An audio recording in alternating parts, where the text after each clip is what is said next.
How are we, lads? Right, welcome back to the Rugby League Breakdown podcast, episode number 7, I believe we're at. First of all, we got Warriors NRL Fanatics here, NRL Vid 090. We got Trev from Shut the Gates and Entertain House out of absolute nowhere, pretty much short notice, but who cares? We're all here. Lads, how are we? Who's going first? Go in, butt in, I don't care. Yeah, I'll go. Yeah, g'day, fellas. How's it going? Going well. Can't complain. Also doing good. Entertain House in the chat. Entertain House is here tonight too, lads. How are you, bro? I'm doing good. Sorry, I'm doing good. I thought I already said it. Good to hear. Oh, who cares? Just talk over each other. I couldn't care less. Got Warriors NRL Fanatics. How are you, bro? Frozen, just like a popsicle. Like a calypso right now, Warriors NRL Fanatics. What a great start this is. Warriors NRL Fanatics. You there, brother? Hello. Yeah, I'm good. All right. And we're away. We'll move on. NRL Vid 090. Your connection looks a lot better than it was last week. How you going, bro? Oh, fuck. Don't jinx it. Just can't get. It's like Tommy Taylor coming back from a hamstring injury. He's back for 10 minutes and then he's gone. I don't want to be rude. Connections. Anyway, so guys, if you guys are new to the channel, smash the subscribe button. Honestly, just get your fist out and just smash the damn subscribe button.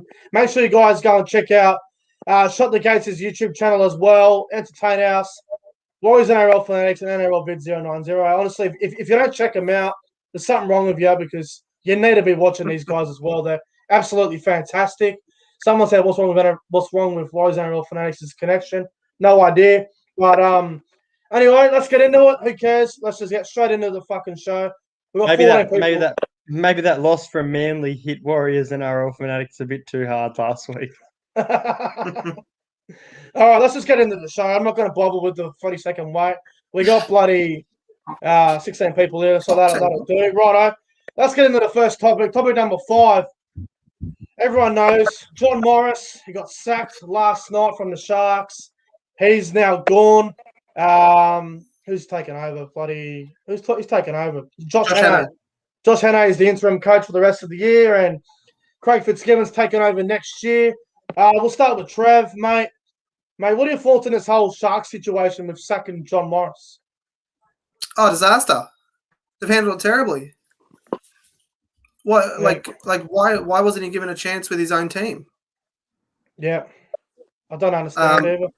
You know, fair enough if they're going for someone like, Bellamy or they're going for Bellamy, but as a coach or Bennett or someone like that, but they're not. They're going for a rookie coach. Yeah. I don't understand it. It seems like they're going in a friggin' merry-go-round. Like when Shane Flanagan got axed, they brought in John Morris, who was a rookie at the time as well. He's there for 2 years. They make the finals both seasons. They go out the first week of the finals. They still make the finals. And then now it's his 3rd year as coach.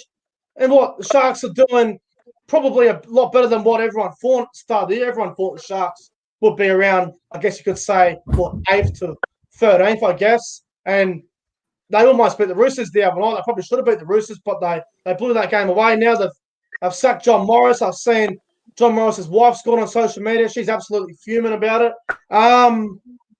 I think the Sharks have just gone mad. They're going around in circles. Now they're getting another rookie coach. But Entertain House, I don't know what your thoughts on it, but what do you think about it all? Yeah, as I shared the other night, the Save John Morris petition. I think he's a fairly good coach. The only negative I have towards this whole situation, and the more I think about it, but I definitely don't think he deserves the sack at all, is the fact that Cronulla have not been able to beat a top 8 team since he has arrived at the club. Now, don't get me wrong. I think he's definitely done some good things, led that team to the top 8, exceptional. He's brought in some big young players who were no-namers, and now you look at Will Kennedy, you look at even Maureen Hiroti. He has scored 2 back-to-back tries in the last 2 weeks and filled Sione Katoa's position so brilliantly. But at the same time, the Sharks just can't win a top 8 game, whether that's him, whether that's the squad. But I think it's been handled terribly. I'm very sorry to see him go. As for the Sharks themselves, though, if the package does include Fitzgibbon and Cameron Ciraldo, that's absolutely huge for them as a club. Yeah. But you know who else hasn't beaten a top 8 side is Fitzgibbon. He's never won a game. Exactly. Exactly. Now, I think Craig Fitzgibbon will do a good job. Obviously, he's been an assistant coach for about 8 or 9 years now, so he's definitely done his apprenticeship, probably ×2. I think he'll do a great job, Craig Fitzgibbon, but I don't think John Morris will have a problem getting another coach somewhere. He's got a 100% record in getting a team to the finals. He's done it back-to-back years. So if another coach does get sacked this year, I don't think John Morris will have a problem getting another job somewhere. But it doesn't make any sense to me. I mean, are they worried about John Morris not getting the Sharks to the next level? Because it's a bit like the Parramatta situation. They can make the top 4 and the finals easy, but then it's like, can Brad Arthur get into the next level? It's like the Sharks. They can get to the finals, but can John Morris get him to that, that superstar, quality level? But it just doesn't make any sense to me. I'm very confused by it all. But NRL Vid 090, mate, what are your thoughts on the whole situation? Do you think it was the right move, or do you think the Sharks have just gone mad down there at the Shire?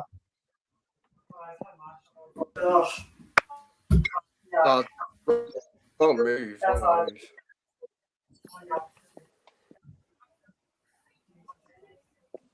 You there, bro? No words. I can't even hear anybody. Like, Can you hear us? Yeah, I can hear Entertain Us and Trevor all good, but I can't hear the other two. Warriors has not moved from his spot in a long time. There goes Fanatics. He'd win the Frozen Olympics. I told these blokes for 3 weeks straight, fix your connection, and nothing's happened. Unbelievable. It's funny, as soon as Warriors left, it looks like NRL Vids is now back with us. Yeah, it does sound like it's got NRL Vids. Can you hear us? Yeah, I can, yeah. Oh, thank God. Hey, thank God. Go on, mate. What are your thoughts on the John Morris situation?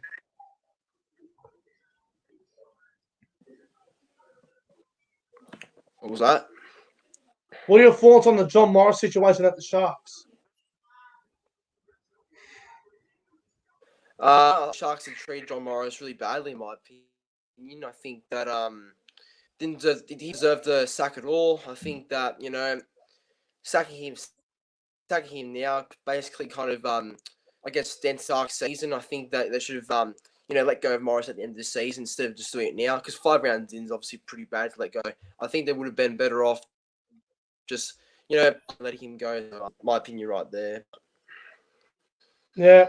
No, fair enough. It's a situation that is going to get very ugly before it gets fixed. They're talking about we'll get Craig Fitzgibbon to come in next year. We'll sack John Morris now. Now it's like, do the players even care that Josh Hannay is even going to be the coach? I mean, are the Sharks going to get up every week now, or are they not going to care? It's like, it's a worry. It's definitely going to distract the club big time, I reckon, because if you look at the Sharks, they're one of those tough sides that you don't expect to win the comp, but you expect them to be very competitive. They're probably a more competitive side than all the other sides that have been down the bottom, for the last couple of years or so. But does anyone here actually think that the Sharks will make the finals now, or do we reckon they're gone now? Well, I reckon they had a shot before this happened, but no way. Yeah, no way. I agree. They've done a bit of a losing run. They'll lose a bit of confidence, and they'll struggle to win many more games. Well, Look what happened to the with Josh Hannay. Yeah. I had this team around the bottom 4 around the start of the season, but as Trev said, the more I watched them play, the more I thought they do look like a finals team. And one thing I think about this season is there's a lot of, whether it be injury or just teams not performing, there's teams that look like they're going to make the 8 that you wouldn't have expected to just because of other teams' performances. For example, I think a lot of people had Manly in the 8, and it's not probably going to happen, unfortunately, NRL Vid. So you could argue that a team like Cronulla could take their spot, but this drama is just going to revolve and backfire on them, I think, for their season. Yeah. NRL Vid 090, do you think the Sharks Sharks will gone make now, the finals, or do you reckon they're gone as well?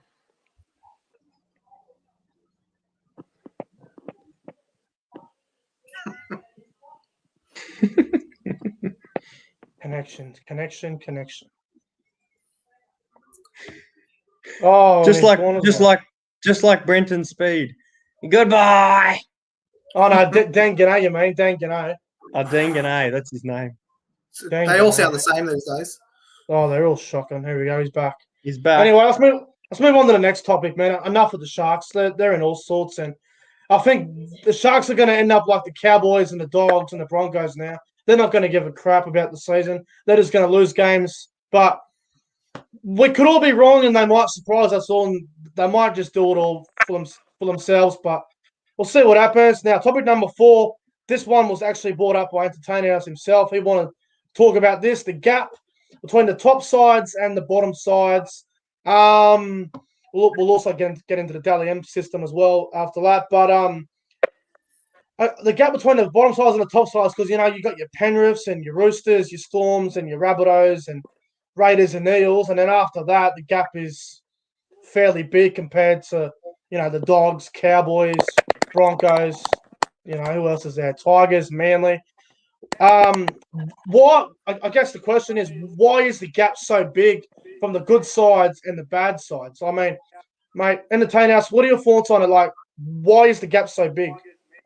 Well, I think all the teams obviously have very experienced players who can get the job done, but there's just teams that have just mastered their attack. We've had a lot of time now to adapt to the new rules. And look, I don't mean to be cocky, but I think Parramatta are chucked in there as especially at Bankwest, considered as what they describe as a powerhouse team. And we're seeing these powerhouse teams that you've named. I'd argue, you know what? I would honestly argue that the Dragons and the Sharks are around that mid in between, and you can't get a read exactly where they are, but their attack has been fairly good, but they've also been inconsistent. You probably could chuck the New Zealand Warriors in there, maybe not after last week's performance, but there's a big gap, and I'm getting bored every week of these big score lines, even though I predict them. And I tipped the damn Rabbitohs by 28 points last week, and Latrell Mitchell decided to kick a field goal in the final minute, so that pissed me off. But there's always these big gaps. Like, you've got Penrith playing the Brisbane Broncos tomorrow. I'm guessing you've tipped Penrith by 40.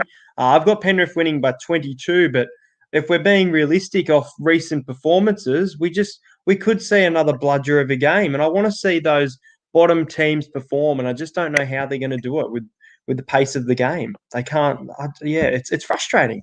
Do you think the pace of the game is what's causing the separation? Not necessarily. I don't know. Because it's not. There are new rules to the game which definitely bring about things like, I personally think it definitely brings around the injury side. But as I mentioned, there are really good players in every team, and there's just players that are underperforming. I would never have, on my wildest dreams, have thought Manly would have been this bad, even if they sat in last position like they have been. I just think that Manly are one of those teams that are just underperforming and should be competing against those top sides, regardless of who's on the field. They're just, you know what I mean? I just think the quality from teams, they're not turning up against those top sides at all. Even Canberra, arguably, against Penrith the other night, they did not look like a top 4 or even a top 6 team. I think Canberra were great for the first 15 to 20 minutes until Chance got knocked out. Yeah. And that's where they had to reshuffle. Panthers just started to get on top. I wouldn't say it was there was a big gap. I don't want to make an excuse for Canberra, but the other night when they played Penrith down there at Penrith, when it was, I think it was like 6-0 Raiders, and then when the Panthers got a penalty and they went down the field, they scored a try in the corner, and I said it should have been a Raiders penalty, but it was a Panthers penalty instead. They scored. Canberra lost all the momentum after that, and they lost chance to the clock start, and then they were gone after that. I think some of the referees are making some of these decisions too with the gap. Like if a bottom side is leading a top side 8-10-0 early, one bad call against the bottom side, they will crumble and they'll lose by like 20. It's just crazy how it all happens. Well, That's you're another reason 100% too. right about that. We saw the Brisbane Broncos score first against the Melbourne Storm straight off the park. They were Yeah, competing for the first 10 minutes, had a bit of speed about them. Ended up losing that game by 34. I mean, it wasn't even a contest. The Broncos can't even score more than 6 points in a game. no. It's shocking to watch with the quality they've got on the field. Jordan Ricky, Um, Jake Turpin. There's just so much to like about them, but it's the same with Canterbury. You've got Nick Kotrick coming into the side. You've got Kyle Flanagan, but teams just aren't scoring points. And in our tipping videos, we normally tip for most of the time teams to score an average of 10 or more points, but we're just not seeing it when they play those top sides at all. would you say that it's poor coaching though, and poor management from the top down? Because we are still seeing close games. I mean, I personally wouldn't say it in that way. I would say it comes down to the player performances on the field. I think there's been some pretty poor, especially individual performances that have led to some big errors. But I think for the most part, most of the coaches are doing a good job. I think maybe the one coach that has lost the plot would be Michael Maguire for mine. The fact that he has dropped Jacob Little and not dropped those centres that are just awful defensively, I wouldn't put it down to the coaching. No, I wouldn't. But how can you say like Kevin Walters has been terrible? You can't pick a halves. Well, the You can't pick a combination team. of Brisbane's terrible. I'm But sorry, that's also come from the top down with the salary cap. They can't manage a salary cap. Teams who can manage a salary cap the best seem to be at the top. No. yeah. Let me just say about coaches as well, while we're on the topic about coaches and teams, not being as good as the top sides. In my opinion, when a coach comes in and they're the new coach, they should be the bloody people that should be picking their own squad. I mean, like if you for example, you go to the Bulldogs and you see players there that aren't going well, you're like, righto, I want him gone, I want him gone, I want to bring in this bloke. The coaches need to have more authority on when players. Well, I know Kevin Walters came out today and said that, well, this isn't even my roster. I just got the job. I just look over it. So it's like when a new coach comes in, let them pick who they want. And if they want to let someone go, let them go. I know you can't let everyone go because you got to pay them out and it costs too much money. But I feel like you need to let the coaches have more authority on these salary cap, because if they don't, if for example, you go to the Cowboys right now, they're absolutely diabolical. You look at their roster, you would kick out pretty much half of their team and bring new players in because that's how bad they're going. It's like you need to let the coaches be in charge of the salary, or not in charge of the salary cap, but they need to have more authority on it, in my opinion. But then you have teams like they get someone like John Morris, who is just about to get a control of his salary cap back, and they get rid of him. Yeah, exactly. And he's meant to have $3 million to spend next year, and he's been playing under the cap the past 2 years, still got them to the 8, and they get rid of him. Yeah, it's not good. But I think the gap between the top sides and the bottom sides is very big. I mean, you've got, like I said before, the top 6 teams, your Roosters, Rabbitohs, Storm, Raiders, Panthers, Eels, and then you've got the teams that are worse, like the Cowboys, Broncos, Bulldogs, Tigers, Manly, who are all down the bottom. And then you've got your mixture of teams like Saints, Cronulla, New Zealand, Newcastle, and Gold Coast, and all those sides. It's like the gap is so big. The bottom sides, they will only do good against the top sides for probably 20 minutes, and then they'll be gone, and they'll be down by 20 at half time. It'll be like 40 at full time. It's just, I don't think it's because the game's gotten quicker. I think it's because the way that, it's just the way they play, the way they train. Maybe it's a mental thing. Maybe they look at the roster, or they look at the draw. They're going, oh crap, we got the Bulldogs this weekend. This is a game that we can win. Oh no, we got the Panthers that weekend. We won't be winning that one, but we'll be competitive. It's like I think it's the players who need to just step up, like be better. I mean, they really need to be better. I feel like some of these bottom sides, Manly get Tommy Turbo back this weekend. We'll see what kind of team they are when he plays this weekend. But the gap is pretty big in my opinion. Now let's talk about the goddamn Dally M system. This I don't want to be negative on this. I love the Dally M. I used to just sit back and just love the Dally M, enjoy it. But man, what is going on with the Dally M system? There's been so many players this year that have missed out on points because of just poor judging, I guess you could say, by the people who do the judging. I don't know who does the judging, but it's absolutely shocking in my opinion. I mean, I think it was the game against the Tigers when the Roosters played the Tigers.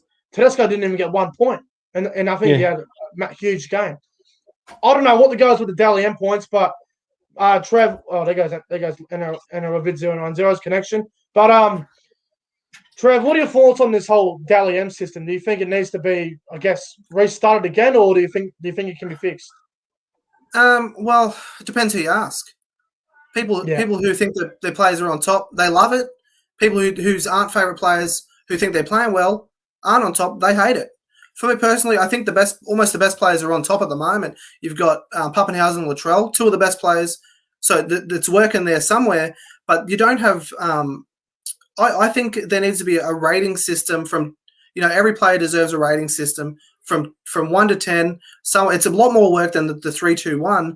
But if you have the rating system where it's 1 to 10 every week, the player who's getting 7s still has a chance instead of, they might be the 4th best player on the field every single week and then be the best player for the last couple of months. They deserve the thing, right? Like, who knows? Who knows the perfect way to do it? I don't think there is a perfect way to do it. Go on the VB hard work index. Entertain us. What are your thoughts on it, mate? Well, I'm just getting the Dally M's for the weekend out. And as Trev said, I think the players that we think at the top are definitely there, which I think is really good.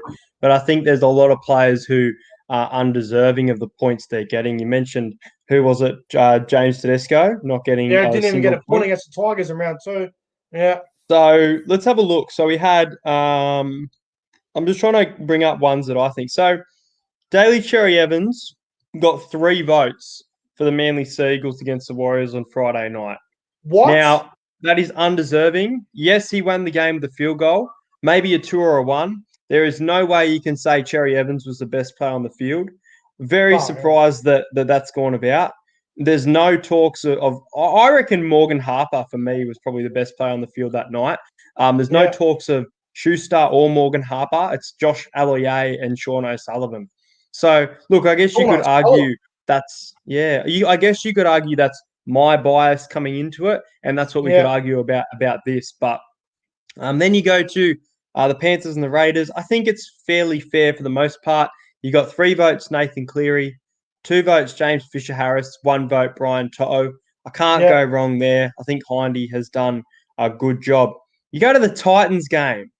Now, have you guys seen the votes for the Titans game? I've seen the first 2. I don't know who got the 1. I'm going to guess I know who won. It was Wallace 3, Fafita 2, and Wallace I don't know who 3. Wallace did have a good game. He did have a good game. Wallace 3, 2 for David Fafita, 1 for Tyrone Peachy. Corey Thompson, a little bit unlucky. Well, that's who I was thinking. Corey Thompson. Patrick Herbert had 2 tries. He played well. You go to the Roosters game. Now, Jared Warrior-Hargraves got 3 votes. Now, do we think he deserves this? He ran for 200 metres, but he did this towards the end of the game in this comeback. You cannot tell me that Jared put in an 80-minute performance the other night. 2 votes to Will Kennedy. He's looking real good this year. I really like what I've seen from Will Kennedy. And 1 vote for Sam Walker. I'm not going to lie. Sam Walker, once again, didn't play for the 80. So the Jared and Sam, for the most part, I do agree with this. But as I mentioned, and as we're mentioning it, there is a lot of bias coming into this, which is absolutely crazy. I thought it was fairly fair for Dragons, except the fact that Jack Bird didn't get a single vote. 3 votes, Paul Vaughan. He had a big game. I don't know if he deserves the 3. 2 votes, Adam Clune. It's a no from me, sorry. And 1 vote, Michaeli Ravalawa. I would have had Paul Vaughan, Jack Bird, and Ravalawa in there. But Ravalawa. I also thought Zach Lomax was brilliant. Oh, he was brilliant, wasn't he? He deserves the point. That's what I mean. Like, you, if you have a rating system, these players still get from 10, 9, 7, 6. They still deserve their points. But you can never get around the bias sort of nature of people. Have you guys? This way, sorry, go on. Have you've probably seen it, Trev? Have you guys ever seen what Parramatta do on the Cumberland throw? So I haven't. I've seen their articles, but I've never seen what they Cumberland. do. This would be a cool idea for the Dally M system that could come into point if you pick, say, two players who are the best in the field. They basically grade the performances from an A to an F, including minuses and things, and whoever was the best player of the field is considered the MVP. There's a backup, and then there's the bad, someone who they expect to perform next week. And honestly, it could be something that really could work for this Dally M system, because at the moment it's frustrating. It really is frustrating. Well, I was having a good look at the Dally M the other day, and how is James Tedesco not in the top 10 in the Dally M? Yeah.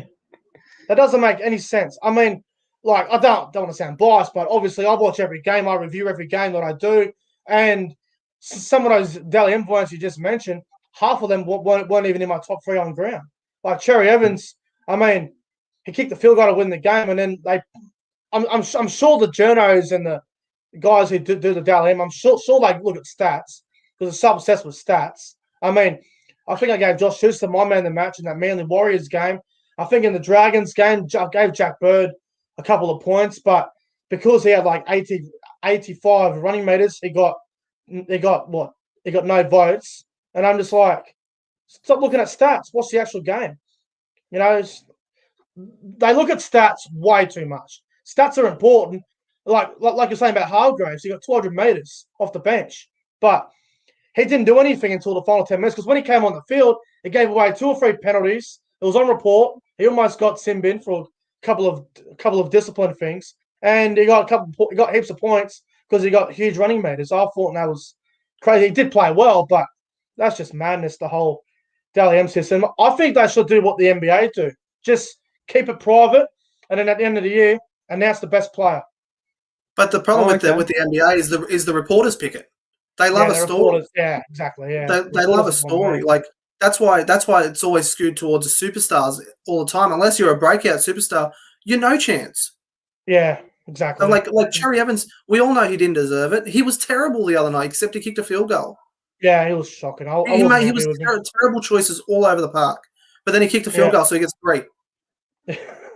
It reminds me of the grand final when we beat Brisbane first and got the Clive Churchill, but he wasn't even great on the field. He was probably like a 5 out of 10. Doesn't make sense. Anyway, let's move on to the next topic. Now, this topic is one that I don't want to go too early and talk about this, but I think it's something that is going to be addressed in a couple of weeks anyway. The West Tigers. Now, they haven't played finals football since 2011.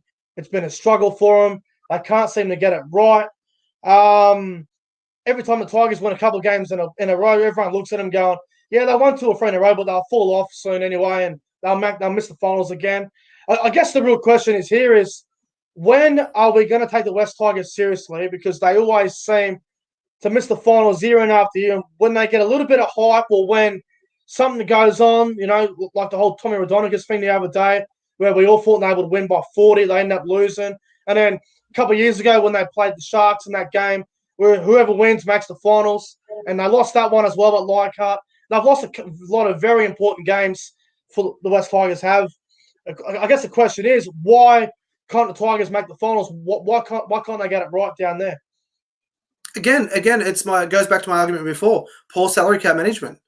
They pay players way too much, and if you want to pay a player to go to your club and they're coming from a top to a bottom team, you need to pay them overs. Yeah. Otherwise, why would they go? Yeah. Why? Like, there's no point for them.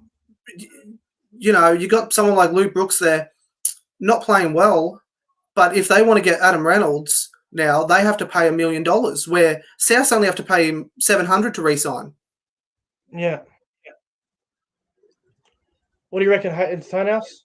Yeah, I think for me, for the Tigers, for me to take them seriously, I would argue that they're taking a step in the right direction, honestly. I think I've seen good things from them for the most part coming. I think it comes down to 3 positions. You've mentioned one, which is Luke Brooks, the 7. I don't think he deserves that 7 spot anymore. I really don't. Maybe, like in my opinion with Milford, maybe off the bench, 14 impact into the side. That's a big one that will deliver us to finals if they can get the right choice. We're going to see Jake Simpkin debut at hooker this week, but he naturally is a 7, so that could be good. You might disagree with me. I've been saying it for a long time now. Joey Leilua, I don't think he is as good as he once was. I think the defence is an issue. So their centre position as well needs work. Now, the good positives I want to speak about, we've seen how good Dane Laurie is. I just really hope he's not a one-season wonder. Their forward pack is definitely a lot better than we thought. Joe Ofahengawi, Stefano Utakamanu, they've just got a lot of young players as well as experienced players who are getting the job done for them and getting downfield, but their attack just looks unorganised and the centres and wingers can't score. But I think for the most part, the wingers that they have are quite good. And that final position is the 9. They need a crafty, creative hooker. They had it with Harry Grant. They had some nice wins. He obviously had some Dally M points, but they need someone who can steer around the park with leadership, whether it be a new player or whether it be someone with plenty of experience that they recruit. I just don't know who. But if they can get a 9, a 7, and a centre, I think the West Tigers will return to finals within the next 2 to 3 years. You said you were surprised that Jacob Little was dropped, right? I was. I think he wasn't terrible. I think his service is terrible out of dummy half. His proper passing out of dummy half is terrible. His running options can be good sometimes, and that's what sort of gets the most attention. But his just straight out of passing is so slow, and his passes are so looped. If you look at it seriously, I like the Tigers. I think they're in the right direction, but they've got to stick by Maguire. The Tigers can't win big games either. We've seen that for years now. That's just not this year with Tommy Rodonigus, just every year. You go back to when the Tigers were about to make the top 8. All they had to do was beat a Cronulla Sharks side make it Paul Gallen's final game back then. What do? They let in a Paul Gallen freaking field goal, for God's sake. That's a new low. But this Tigers team at Leichhardt have been embarrassing. And the more I thought about it, that stat of the Cowboys not winning at Leichhardt, I thought, well, hang on. How many games have the Tigers won in big games? And this is considered as a big game. They just can't handle pressure. And it comes down to the team performance. I don't think it comes down to the coaching of Michael Maguire. I think he is a fairly solid coach, and I think he is safe for the most part. But players in the team aren't safe. And I just don't know if he's making the right choices in regards to axing. Well, he axed so many people last year, and he kept bringing new people in. And this year, he's trying to go sort of a different approach. He has to sort of pick one way or the other. Is he going to drop people for poor performances, or is he going to sort of stick with the team? I'm very confused with the West Tigers. I don't know what direction they're going. I like how they brought in that young forward Stefano. I stole him from Parramatta.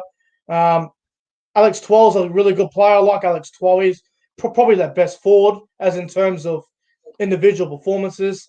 James Tarmo, good leader, but how many years does Tarmo have left in him? I think he's getting a little bit older. Is Adam Dewey the right 5'8" going forward? I think if he had a good halfback, if he had a good halfback, he'd be playing a lot better. He's playing well, but he'd be playing so much better if he had a good 7. The 9, we all know it's a mess. Like you said before about Joey Leilua, I think James Roberts is in the same situation. They are very, very hot and cold. You can't really get a read on them. Not Faluma, big fan of him, but in my opinion, he's been a little bit quiet this year. Nowhere near as last year's form at the moment. Definitely a long way to go though. But it's the depth of the Tigers. If I get one injury, for example, if Dane Laurie goes down with an injury or something, don't want to jinx him. If he goes down injured, who on earth is going to come in and fill that position? It's like... You know who will? He won't do it. And he won't do it, but you know who it'll be? Mbai. It'll be Moses Mbai. That's what the coach will do. Moses Mbai to fullback, 100%. I can guarantee that will happen. That will probably happen. Again, it comes down to, as I keep saying, poor salary cap management, poor player retention, poor signings, just all around the park. is Michael Maguire too hard on the Tigers? Is he not hard enough? Because every time the Tigers are getting flogged, you see him in the coach's box. He's smashing the walkie-talkie. He's throwing the water bottle. Most coaches do it anyway, like Bellamy and Ricky Stewart. They all do it. Adam O'Brien. They all do it. Fair enough. Don't blame them. But does Michael Maguire give him too many sprays? Because I know normally you're only meant to give about 3 sprays a year to your own side. Do you think Maguire gives too many sprays to the Tigers, or do you think maybe just needs to harden them up a little bit? No. Oh, these people are grown men. If they're not doing the job, they deserve the spray. Yeah, exactly. They're not paid. They're paid to play football. They should already have their attitude and everything already turned up. Why aren't they turning up with the correct attitude? Is my question. And for me, if they don't want to be there, leave.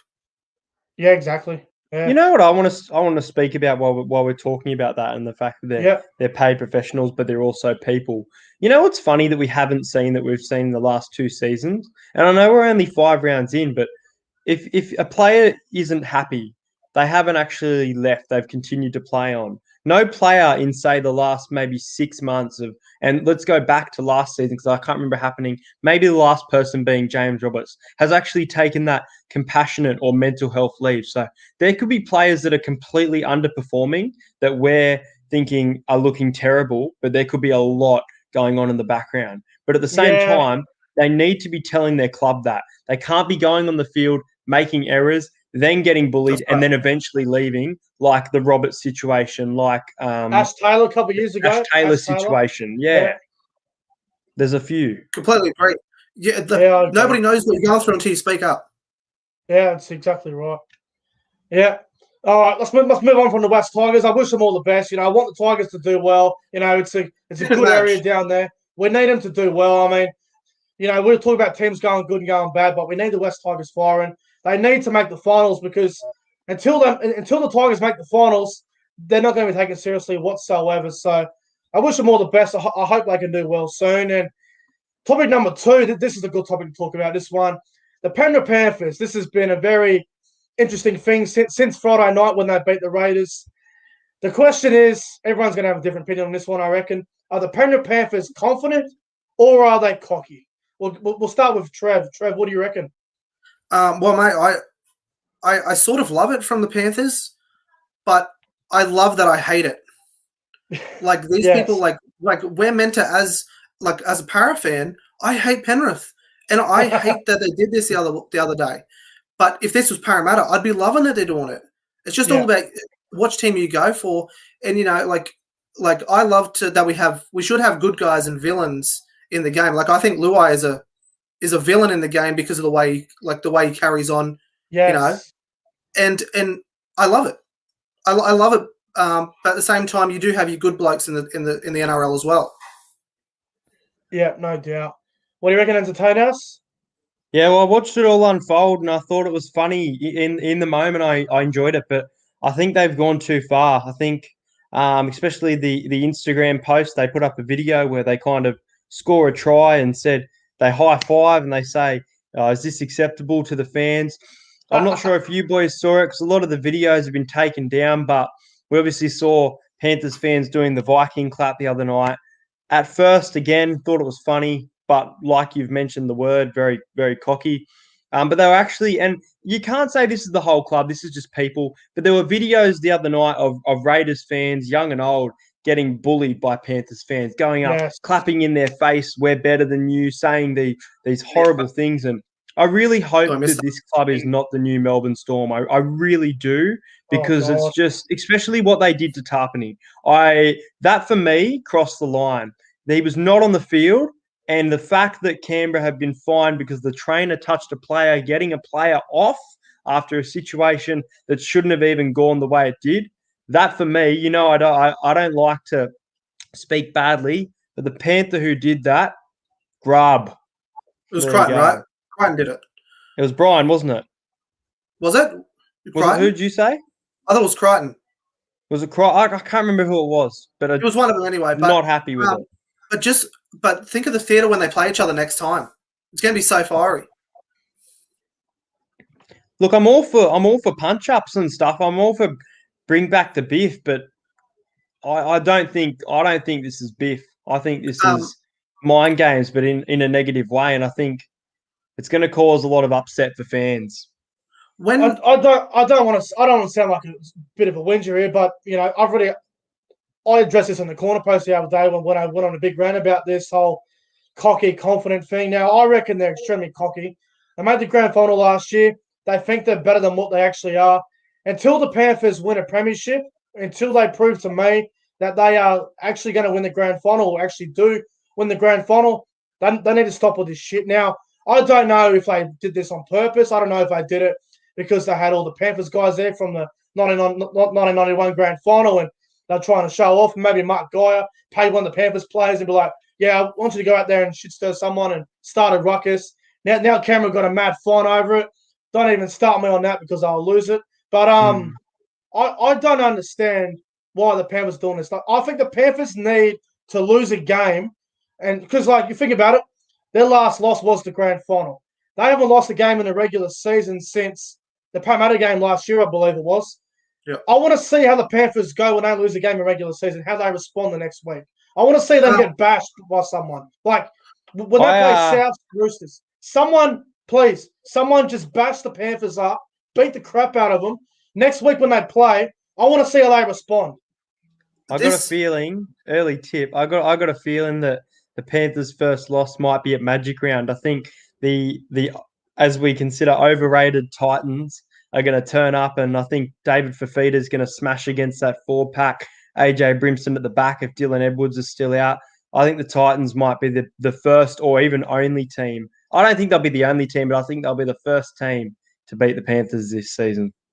If we want to go back to all these sort of grubby stuff from Panthers, this is all a direct result from players not allowed to punch each other anymore, from not allowed to fight. Because you got these younger fellas, younger, skinnier 5'8" like Luai, going up when, say, someone on like Tarpany dropping the ball or something, just anything like that, tapping him on the head, and he can't react to that. What does he want to do? So he takes it out in sort of grubby ways, like aggression. Like if they were allowed to punch, I guarantee Luai stops half this shit. Yeah, no doubt. Let me just say as well, back on the thing before where that poor camera fan was in the crowd, absolutely copying it from the Panthers fan. That Panthers guy who came behind him with that phone in the back of his ear. I'm just going to say right now, if I was at the game and if I was supporting Canberra, he does that to me like that, I turn around, bang.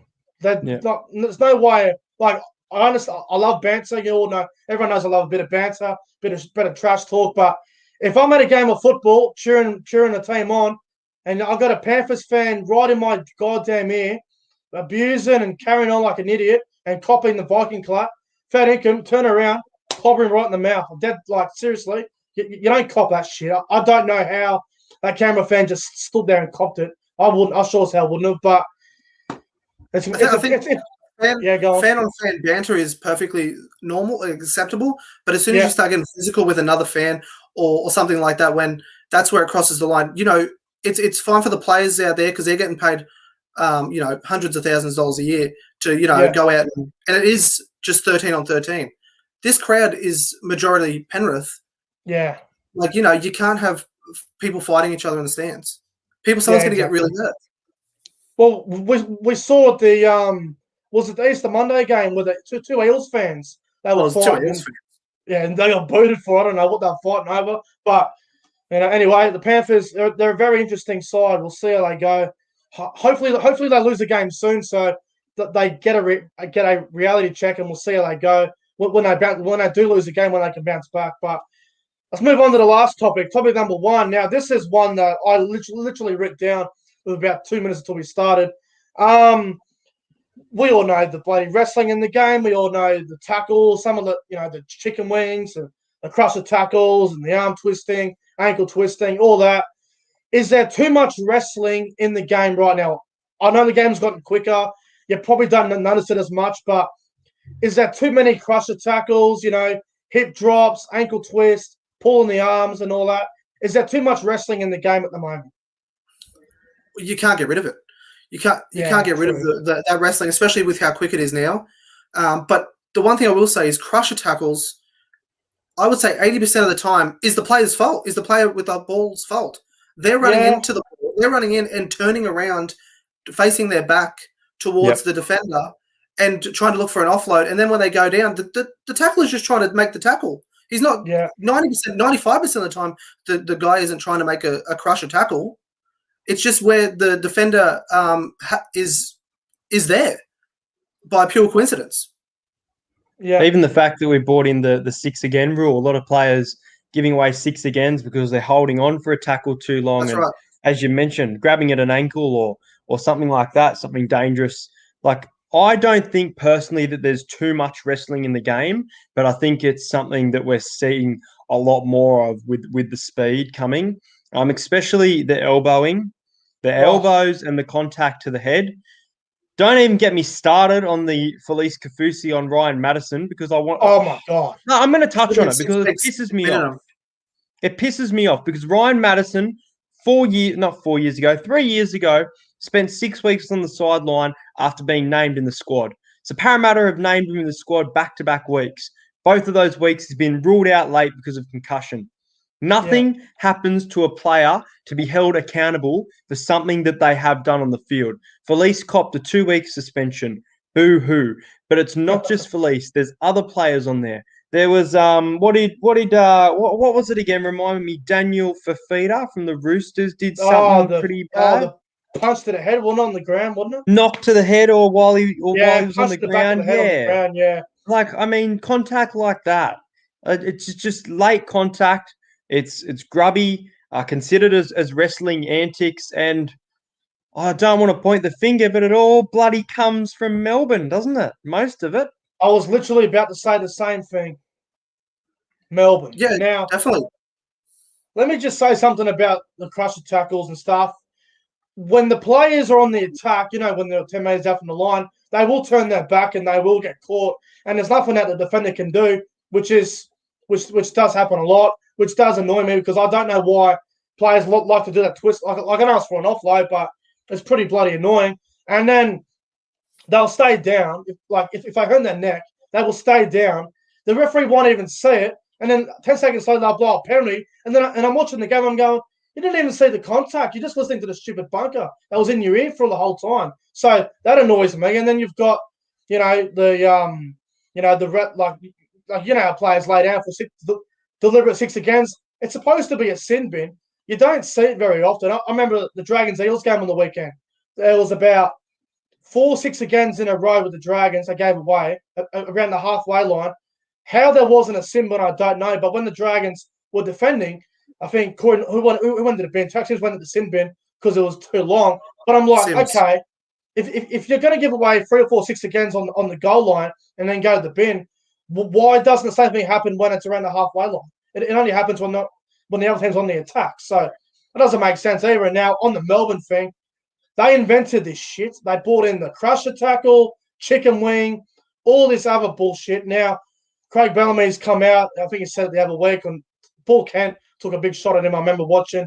And I don't normally agree with everything Paul Kent says, but he sure as hell wasn't wrong about what Melbourne's brought in since 2006. I mean, everyone's saying, it's Melbourne versus all the other teams, so like New South Wales and all this. I call bullshit. Melbourne invented this crap, and I don't think the wrestle's going to go away anytime soon. But I'm sick of seeing it. I'm sick of the crusher tackle. It's driving me mad. Like, you watch a game, the ones that are dangerous, the ones where, like, obviously you bend, like you turn your back in a tackle, is when the players have them by the shoulder and they jump on their neck. If it doesn't get fixed soon, if it doesn't stop, I don't want to say it because it's really bad. There's going to be another Alex McKinnon situation where it's a broken neck. It's literally one crusher tackle away from happening. It's so dangerous. And also the crusher tackle, Felice Kafusi got 2 weeks, right? Yeah. Crusher tackles that are completely accidental are getting 2 weeks as well. Yeah. There's no consistency. Felice, go on. Yeah. And Melbourne denying they did all these wrestling moves in the tackle. They invented it. Who did then? Who invented these tackles? Exactly. with the Felice Kafusi one with the elbow to Ryan Madison, and he's out for a few weeks now. These sort of tackles, the elbows to the head, the crusher tackles, I think they need to be taken as serious as the eye gouge. Now, the eye gouge is normally 10, 12 weeks out, suspended, regardless. I feel like the crusher tackle, the elbows to the head that are deliberate, the shoulder charge to the head, they need to be taken the same way as the eye gouge, because this sort of stuff, seriously, it's going to be another Alex McKinnon 2.0 situation very soon, because every single game, there is a crusher tackle in every game. There's probably about 3 a game. Now, this weekend, I'm going to take note of all the crusher tackles in each game. I'm going to write them down. I'm going to bring them back next week again. So I'm going to take a note of this because I'm so sick of seeing them. There needs to be a bigger punishment for the crusher tackle. Are you going to take down all the tackles given away, penalty crusher tackles, or just all the crusher tackles you see? So I'm going to write them all down. So I'm going to have a list of crusher tackles deliberate and ones that are accidental, and I'm going to say how many there are all up, and I'm going to combine it. I'm going to have like a whole list of it. It's going to be very interesting. But crusher tackles, elbows to the head, they need to stop because it's getting out of hand. It's ridiculous. Whilst you're writing that down, for a future topic, I reckon you should bring up and I reckon you should write down something I want to speak about while we're kind of speaking about this. And I wouldn't know if it was exactly Melbourne bringing it into the game, but the milking as well that leads to penalty. The milking of players waving. And Parramatta are guilty. Gutherson, I see you behind the camera. You're guilty. Just waving their hands in the air and bringing in influence to referee when look, there can be a call made, as you said, 20 seconds later, and then a player can be sin-binned after the bunker has a look. It's not that bad. Or there can be someone who it's not even picked up on at all when it's a horrible thing and the stadium's booing at them and nothing's being done around it. And there's players waving their hands in the air, milking absolutely everything these days in the game. I don't want to sound negative, but the milking tackles, majority of the milking is all because of the obstruction rule. The obstruction rule, the milking, if you're a defender, you come up, a decoy runner runs through. If the defender runs at the decoy runner and just falls back like that, they're going to say obstruction every time. And I'm going, hang on. If the ball was on the outside shoulder, play on, the defender will still fit their meters away from the ball, and they're still going to go on and say, oh, no, it was obstructed. The milking is madness at the moment. It's absolutely mayhem. While we're on that sort of topic, the game against with Parramatta and St. George, St. George were the better team on Sunday night, but the bunker were on the game. Yeah, I agree. 100%. That try with the obstruction, Gutherson was already away when the guy was apparently obstructed. Yeah. You've got it, technically, yes, but you've got to have some common sense. Yeah. The obstruction rule gives me a headache. It just drives me insane. I try to not to talk about it because the more I talk about it, you talk about the inside shoulder, the outside shoulder. Was this guy impeded? It would honestly, you could be here at midnight talking about the obstruction rule. So, seriously, someone ring Phil Gould, go down to the goddamn NRL, let him bloody fix the obstruction rule. Because, he said it before on that 100% footage show, he'll go down and fix it in his lunch break. For crying out loud, someone ring Peter V'landys, pay Gus some money, go down and fix the goddamn rule. Hayden, you go to a game, you go to a lot of games, and you see all this shit happen all the time. And I mean, it must drive the fans mad behind you, around you. Like the obstruction will drive them mad. 100%. Both the obstruction and the milking, guys. I never really put it in the vlog, but I'm always yelling at people, get your hands down. Or what do you mean obstruction? Behind the scenes, there is some anger to me towards these rules, and sometimes I can't put it on my own channel, Yeah, I don't blame you. The biggest bunker mistake was the Cartwright. He said he was held. Oh, don't even get me started on that. How can he be held when the ref hasn't said he's held? Oh, God. Can I just say when is held these days? I think Graham Annesley needs to come out and reveal exactly when is held. We are seeing plays of of a kick downfield. A fullback catches the ball. He's dragged back 20 meters for more than 10 seconds back into the goal.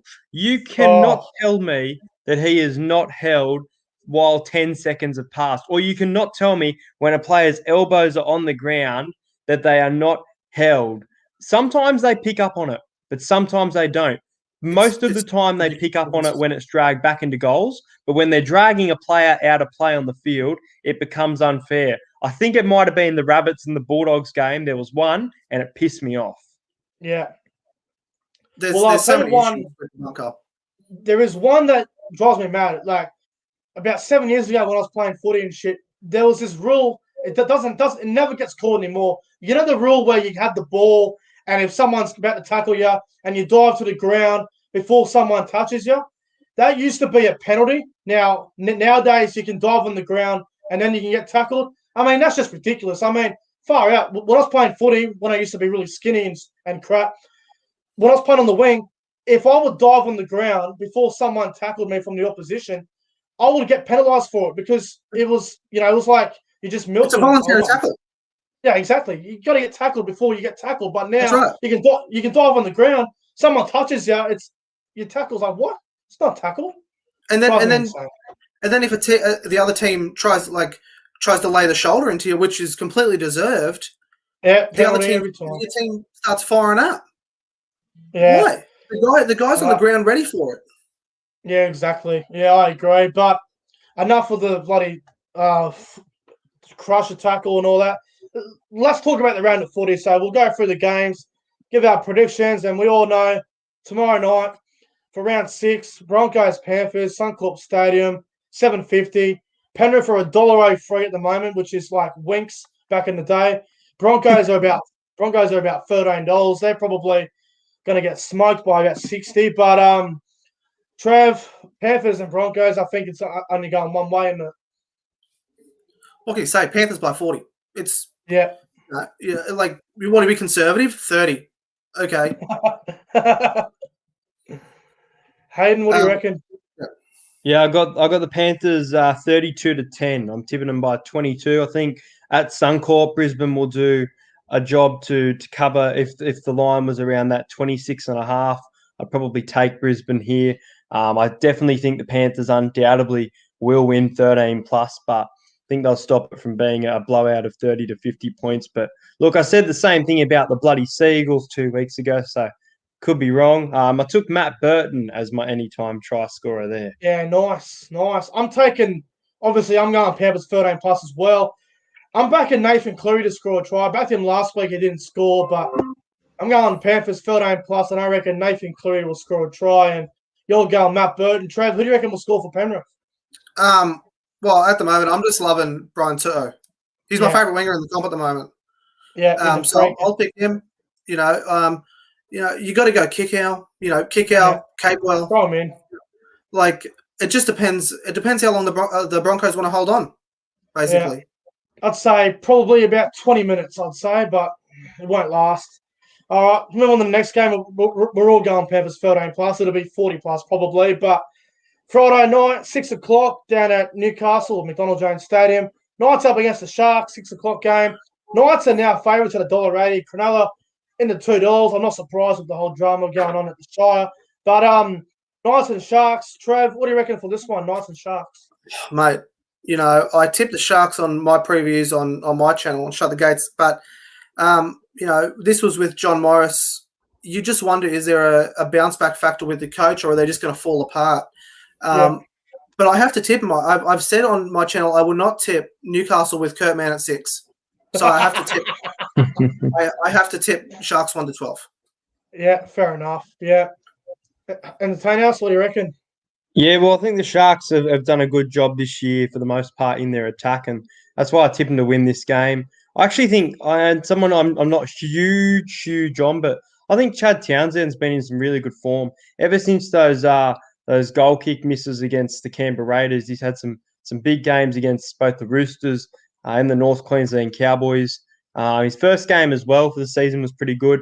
I've got a weird tip here. I got the Sharks by 10, 22-12, even though I think, look, Newcastle, I can't see them losing 4 in a row. I tipped him in my top 4 originally, for God's sake. So I should be backing him every damn week. But a crazy prediction. I'm going to say he'll score 1. I've got Connor Watson for a try, but I reckon all 12 points from Newcastle, all 2 tries to Connor Watson. Yeah, wow. Righto. Well, I like Connor Watson a lot. Yeah, he's a good player, Connor I think Watson. Callum Palmer was as good as he could have been on the weekend. Yeah, that's fair. I'm going Newcastle 1-12. Absolutely no confidence at all. I found this game very hard to tip. I was on Monday when I was looking at the games for this weekend. I was originally going to go to Sharks 13+, but with all the drama that's gone on down at the Shire the last 48 hours, I have to go Newcastle. They're getting a few players back. I don't know if that's going to help them or not, but I'm going Newcastle 1-12, and I reckon Mitchell Barnett might get a try this weekend. I love Barnett. He's been very good this year. He's probably my favourite back rower at the moment. I love watching him play, and so I'm going to go Barnett for a try. Who do you guys reckon will score a try in this game? Connor Watson. Connor Watson, yeah. What about you, Trev? Will Kennedy. Will Kennedy, yeah. Definitely a good guy to back there. And also, Hirotti's good value at the moment as well. He's scoring a lot of tries. He's a good player, isn't he? Hirotti, he's doing pretty good at the Sharks. The other game Friday night, blockbuster, should be the game of the round, could be the game of the year. We don't know. It will get hyped up as the game of the year, as we all know. The Storm and the Roosters, Friday night, 7:55, Amy Park in Melbourne. Storm are $1.35. Roosters are $3.25. I don't know how, but Trev, Storm Roosters, what do you reckon in this one? I'm going to tip Roosters. Roosters. I think Melbourne are completely fine. I think a lot of their stuff is coming off Pappenhausen, and I think if you can sort of neutralize Pappenhausen a little bit, I think you can sort of get on top. And if the Roosters can take their last 20 minutes from last week and put it into an 80 this week, I think they'll be fine. I think they'll win. Yep, sounds good. What about you, Entertain Us? Yeah, I'd probably argue that the Roosters are probably in better form than Melbourne right now. I think Melbourne have been a little bit off, especially to start the season with back-to-back losses. And even though they scored 50, I just don't take much out of it. I can't go past the Storm, though, at Amy Park. They don't often lose at Amy Park. The leadership of Keary for the Roosters and Cordner, I think, is a bit of a big loss. And I think Melbourne's forwards will get the job done. I went with Melbourne 22-14. I think it'll be fairly low scoring defensively, but Melbourne will get around the 20-point mark. Probably my best bet for the week. I think he's around $2.40 at the moment. I'm taking Justin Olam for a try. I think that's my lock of the week. I think it's a really good bet. Sounds good. I've got a couple of big things to say here about the Storm now. I'm going the Roosters, and I'm going 13+. I think the Roosters, they have a team. They have enough quality. If they go down there on Friday night with the right mentality and they all play their roles, and here's the thing with Melbourne. If you can shut down their left side attack, their right side attack is completely vulnerable. Their defense on that right side with Hughes and Kafusi and Smith and Jennings, in my opinion, it is a terrible edge, in my opinion. Now, the Roosters forward pack for mine is a lot better than Melbourne's. They have better players, in my opinion. Melbourne are suffering without Cameron Smith. And I honestly believe if the Roosters go down there and win, I reckon they'll win 13+. And let me just say this real quick. It's a big call. The Melbourne Storm cannot win the premiership. They cannot win it. They are done. They will not win the comp this year. Ooh. And I'll tell you why. Big swings. I'll tell you why. Like I said, if you stop Munster's left side attack, their right side attack is not going to do a whole lot, except Jerome Hughes will just kick the ball up in the air, and that'll be about it. He won't run the ball very much. Their forward pack, it's getting old. The Bromwich brothers, Jesse and Kenny, they've been very quiet this year. Haven't been impressed whatsoever. And in the big games this year without Cameron Smith, they will do absolutely nothing. I am putting a red line through the Melbourne Storm. I might regret it. I know it's early on in the year, but I can't see him winning big games without Cameron Smith. We all saw when they played Penrith and Parramatta, we all thought they would win them games. They lost both of them. They have played 3 big sides this year: Souths, Panthers, Eels. They've only won 1 out of 2 or 1 out of 3, I guess you could say. They're going to lose this game 13+, and their season will not be good. They will not win the premiership. I love that. I love that. Big predictions. I love it. Everyone's sick of Melbourne, and I reckon Tupou will score a double this weekend. That's They my haven't even pick had for 50 scored against them yet. that. Who do you guys reckon will score in this game too, by the way? Justin Olam, best bet. Olam? Jeez. Who knows?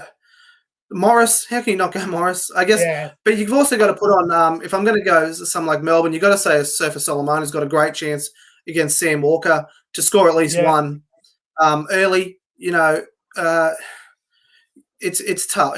Just the usual suspects from Roosters, Morris brothers, you got Tedesco, Manu, you pick one. Yeah, sounds good. Right, let's go to the next game. What are we going to say? Yeah, go on. I'm just having a look now because I'm just going with my head without even looking at the team lineup. Because you know what happens with players and coaches? If their reserve and bench change, my tip for a try is Chris Lewis. I think Chris Lewis is a decent player. If he comes off the bench, I reckon he might score one against the Roosters this weekend. If he gets, say, Hines was dropped to the reserves or something. Yeah. All right. Well, let's move on to Super Saturday, the first game at Glenwillow Park, Glenwillow Oval, whatever you want to call it. Mudgee, Manly versus Titans at 3 o'clock. Titans $1.45, Manly at $2.75.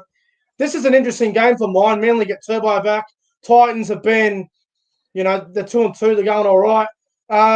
Trev, what do you reckon for this one, Manly and the Titans? Titans 13 plus, mate. Yeah, wow, yeah. Manly, they were shit last week. They got away with it. 100%. Warriors, I can't believe Warriors people are saying they were good. They were terrible. Cherry Evans, he's good at field goals. I'll give him that. But they weren't good. All I can go off is form, and Melbourne have been shit. Manly have been shit all year. Titans have been a solid to good all year. That's all I can say. Yeah, fair. I thought the Titans put in a great performance against the Canberra Raiders 2 weeks ago. In that loss of 20-4 or whatever, that scoreline didn't really reflect the game. They actually were denied 2 or 3 tries. So their attack is looking really good. So for that reason, I've got them winning this game by 20. I took the Titans 26 points to 6. I think they'll keep Manly to 1 try. And Trev, if you agree with me here, I reckon Ash Taylor might cross the stripe at 1 point. Yeah, I agree. I reckon he's due for, and he's a special of the week. Well, it looks like we're taking over here. So the next game sees the South Sydney Rabbitohs up against the West Tigers. Now, West Tigers losing 34 points to 30 at their home ground of Leichhardt last week in a very high-scoring game. It was a pretty intense, exciting game towards the end there, but they play the South Sydney Rabbitohs, who are one of the competition heavyweights. I've actually got this game being a close one, in my opinion. I think a lot of people will tip South by 40, South by 20, but I think the Tigers will turn up and really give it to them. They normally do for the most part, but I'm taking the Rabbitohs to be a little bit too good, 22-16, and Jacob Host to score a try at any time. Yeah, I completely agree with you. I think the Tigers can be in it for sure. It just depends on their attitude of the day. You've got the Rabbitohs. They can score from anywhere, anytime. But just I also think the Tigers can score anytime as well if they're. I'm back. Yes, he's back. Okay, good. Was I doing a good job of hosting? My laptop died. I'm fucking so sorry. Fuck's sake. Did I do a good job of hosting? Yeah, I'm not gonna lie. I didn't see anything. My laptop died. I thought the same ended. I was losing my shit.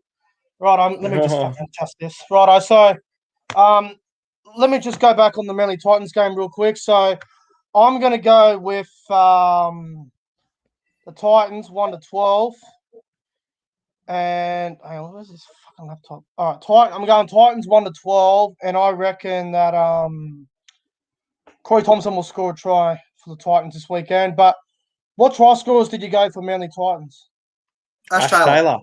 Hey, we're on it. Let me just put this right here. I'm just going to go throw up in the toilet for an hour. Hey guys, if Ash Taylor does score this week, Nick will be drinking Coca-Cola and milk together, mixed in a glass. Woo! Looking forward to that one. Not only will I win $4.30 on a bet, I'll be seeing that pleasant surprise. Can you guys buy the milk and coke so I don't cheat? No, I'm only joking. All right. What's the next game? What Rabbitohs Tigers? Isn't it? Rabbitohs Tigers. I gave it a nice introduction for us. I tipped the Rabbitohs 22-16, and I tipped Really? Jacob Host as my anytime try scorer. Okay. Trev, Yep, what'd you go? I've gone Rabbitohs 13 plus, but I think it can be between 18 to 24, like the Yep. 18 to 24 margin. But it's up to the Tigers. You know, you just if they go like they did last week, it could be 70 or 80. If they play like we know we think they can play, it'll be 18 to 24. You know, they're just not good enough against the top teams. Yeah, look, I'm going to go South Sydney by probably about 30. Tigers, I mean, not being rude to my own team, but if the Tigers can't beat the Cowboys at Leichhardt Oval, how the hell are they going to beat the Rabbitohs at Stadium Australia? So I'm going Souths by at least 30. Yeah. All right. Oh, and try scorers? I'll go. Yes. I might go for a roughie. I might go with Tavita Totola to score this weekend. Oh, I like it. He's due. Yeah. Who's going to You guys introduce voting the for a next try? game? You got to give one of us para fans. Do you want Trev to go? Who just back for a try in the Souths game? Jacob Host. Oh yeah. I'm gonna go Jaden Sewer. Oh, like it. Sounds good. Righto, next game. This is a bloody good game, this one. Saturday night, 7:35, I believe, kickoff is. Raiders, Eels, the odds here. What are the odds? $1.62 Raiders, Eels at $2.30. Wow. Big game, this one. We'll go with Trev first. What do you reckon? Yeah, as I said on my previews, I think this is the game that last week was the game that the Eels sort of were falling to. They weren't great the few weeks before that, but I think this week they'll come back and I think they'll win 1-12. They've got 4 forwards on the bench, so it looks like they're going for a physical sort of game. But so I think they'll be there to play and I think they'll win. Yep, sounds good. Entertain us? I'll be at this game. I'm pumped. I'm really, really, really pumped. The closer it gets to D-Day, the more excited I get. We have not beaten the Raiders in Canberra. Long-suffering 15 years. It could be 16 after this weekend, but I think we break the hoodoo. I think I've seen enough from us this year in these big moments. As Trev mentioned, our bench with the 4 forwards.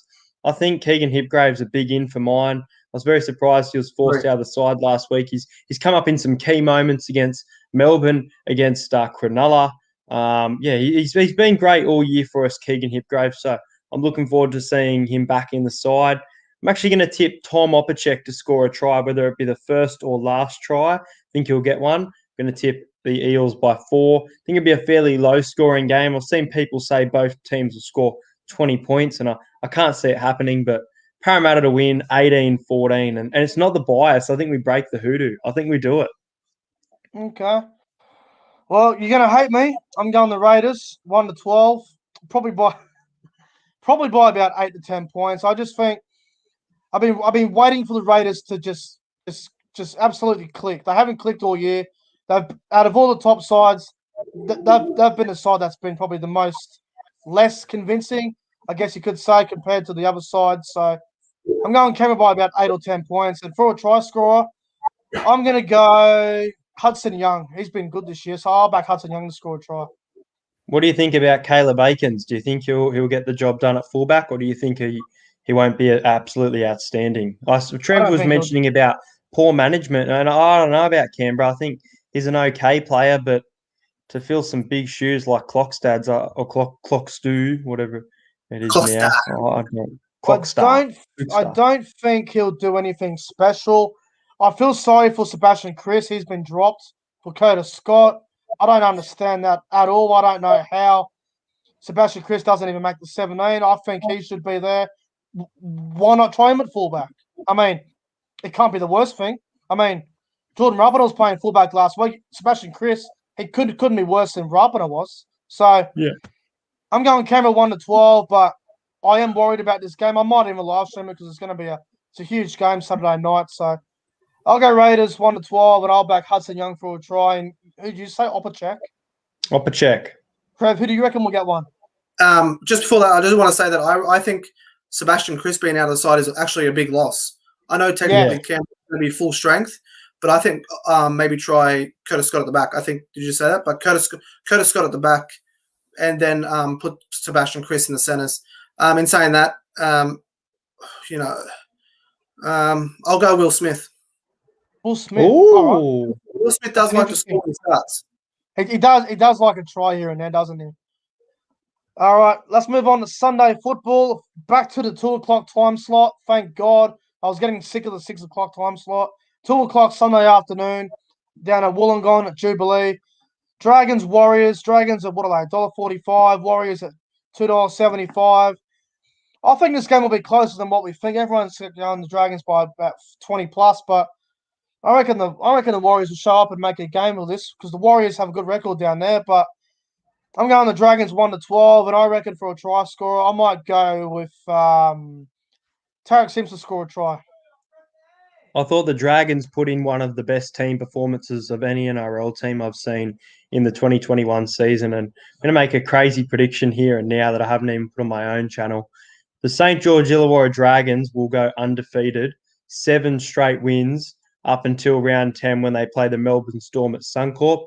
Honestly, They could win it, but I think they're going to go for 7 straight wins. They got the Roosters for Anzac Day next week. I think they can do it. And then they've got the Bulldogs. They've got the Warriors this week. I think they'll win 13 plus. I've tipped them 28-14. Cody Ramsey to score a try. Watch out. There's something brewing over in Wollongong or Cogra. Yeah. What about you, Trev? I think Dragons, and I think they win well, 20 to 30 points easily. Yep.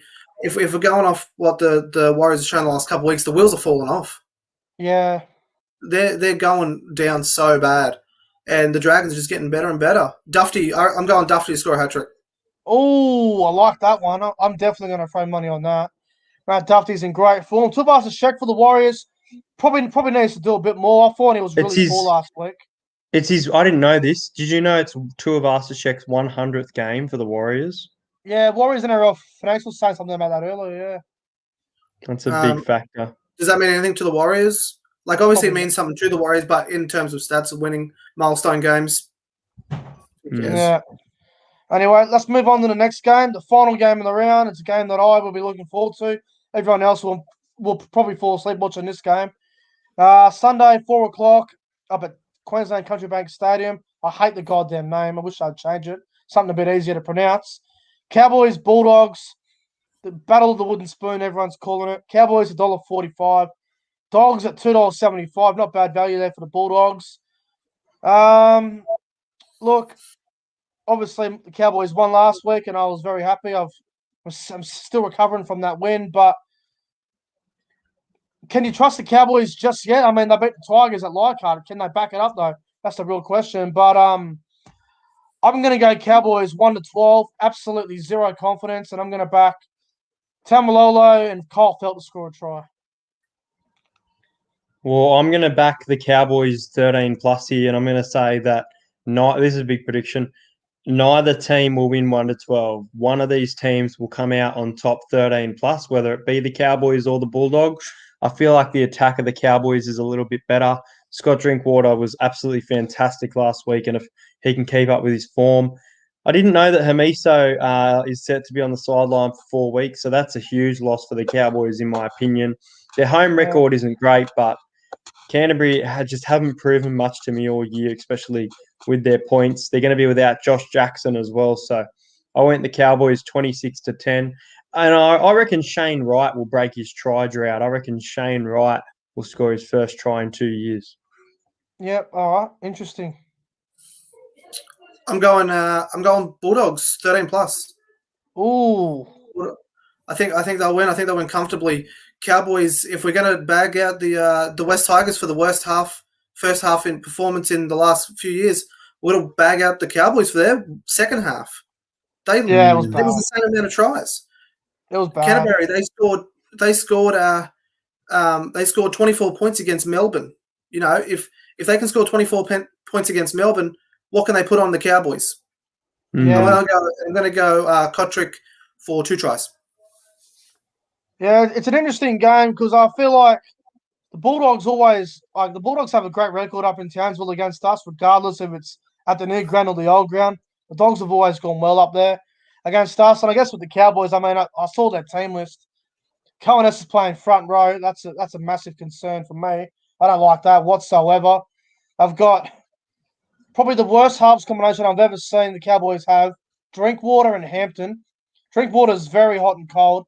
Ben Hampton, I didn't even know he was at the club still. Same with Shane Wright. I didn't even know they were still there until they were named in the side a couple of weeks ago. But it's going to be a bludger of a game, and I hope the Cowboys win for my sake. But wouldn't be shocked if the Bulldogs win. If the Cowboys lose this game to the Bulldogs, I think they've got the spoon wrapped up because I don't know who they're going to beat to get past it. I feel like I want to give a special mention to Luke Thompson from the Bulldogs last week. I know he's on a losing side and they lost by a lot, but I thought he's still one of the best players on the field. He come on and changed the game. Outstanding. I think the Bulldogs. I think the Bulldogs are a lock for the spoon. I think they're an absolute lock, and it doesn't come down to their team performance. I think they, as Trev mentioned, they scored 18 points against Melbourne, not 24, 18. But I think that, yeah, I snuck it in still against Melbourne. Still pretty good. I think that the Dogs will score plenty of points, but the issue is winning those games. Can Kyle Flanagan, which is probably going to be a key factor in the side, win them those games? They can score 14 points, but they might be beaten by 2, getting unlucky. Kind of like the Parramatta Eels back in 2018. A lot of close contact. They're turning up. They're playing okay, but unfortunately getting the wooden spoon. I can't see the Bulldogs winning more than maximum 5 games this season from what I've seen. I think they're wrapped for the spoon. I think both Manly and the Cowboys are safe. If we're going off points being scored, Cowboys before last week only scored 9 points a game. Yeah, it was bad. So they've got to score more than 2 tries to beat the Dogs this week.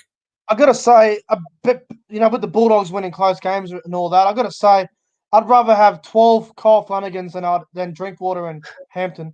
That's just me anyway. And with Luke Thompson, now, I've been talking Luke Thompson up ever since he came to the NRL from over in the Super League. Now, everyone knows I'm a big fan of the Super League. Everyone knows I love it. Some people don't like it. Fair enough. Everyone's got a different taste of it. When you buy forwards from England, it's always a good thing. When you buy backs and halves, it doesn't always work out the way you want it to. Forwards are always the best option to go for when you buy guys from England. I've got to say, when Luke Thompson first came over here last year, the Bulldogs, they were down the bottom. They were playing him at lock, which he sure as hell was not a lock. If Luke Thompson is not playing front row, he should be on the bench because he ain't a lock. I think now that Trent Barrett's seen him play last weekend, he played front row against the Melbourne Storm. He pretty much destroyed their whole pack when he was on the field, and then he went off, and then I think he owned his hamstring, so he might be a little bit of doubt to play Sunday, but give him time. He will be really good for that side. I know the Dogs have been shithouse, but give Luke Thompson time. He will be very good. There's another forward over in the Super League who played with Luke Thompson named Alex Warmsley, who was one of the England front rowers. I've been wanting him to come over here for years, but I don't think he will now because he just re-signed with St. Helens over there, so he won't come over now. But I'll tell you right now, Thompson he's now got his girlfriend over here. Last year he didn't have no one here, knew no one. Now there's no excuses for him. So if he can stay fit, he could be the Bulldogs' best weapon in the middle. Because I think Josh Jackson and all that, Dylan Harper, they're all getting a bit old and a bit useless, to be honest. But give Luke Thompson time, and I'll tell you right now, he could be really good for them. Absolutely. 100%.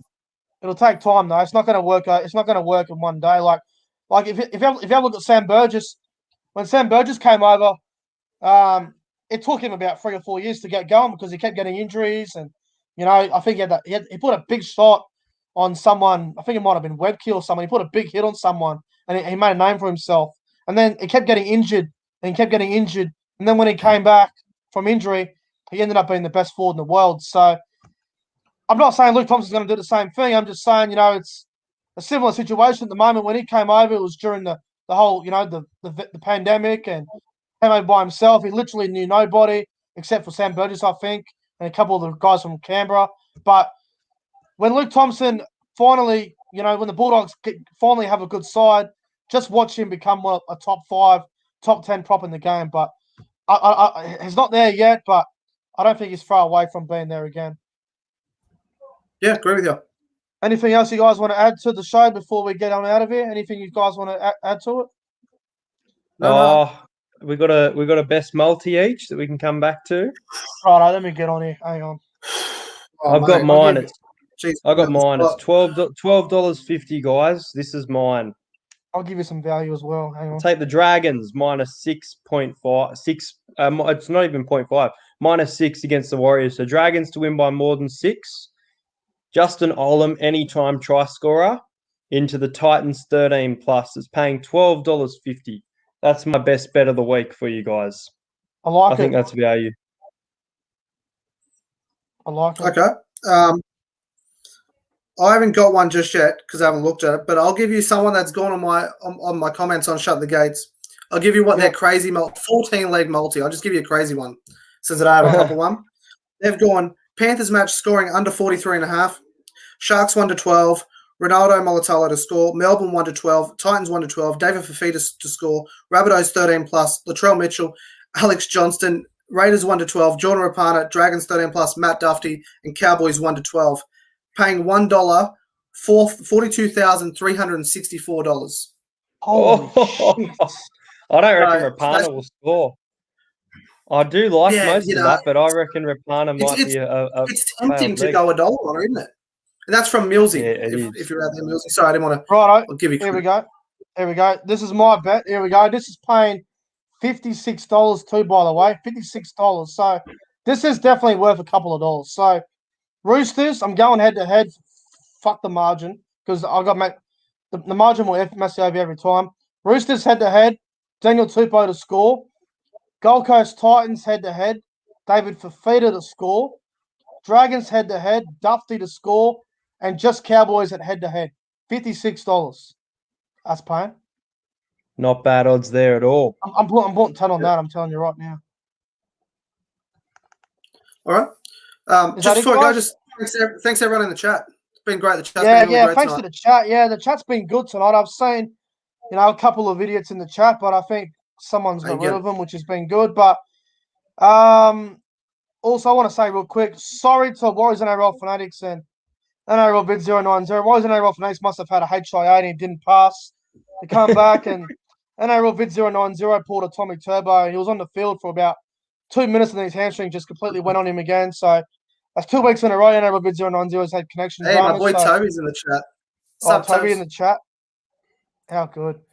We'll try and get those guys back on next week. Hopefully the connection works. But a big thank you to Trevor from Shut the Gates and Entertain Us for jumping on tonight. Okay. No worries at all. Thanks for jumping on, lads. And yeah, guys, we're getting out of it. Just gonna get the bloody ending of the video all sorted. But thanks for watching, guys, and we'll see you in the next one. Thanks for having me.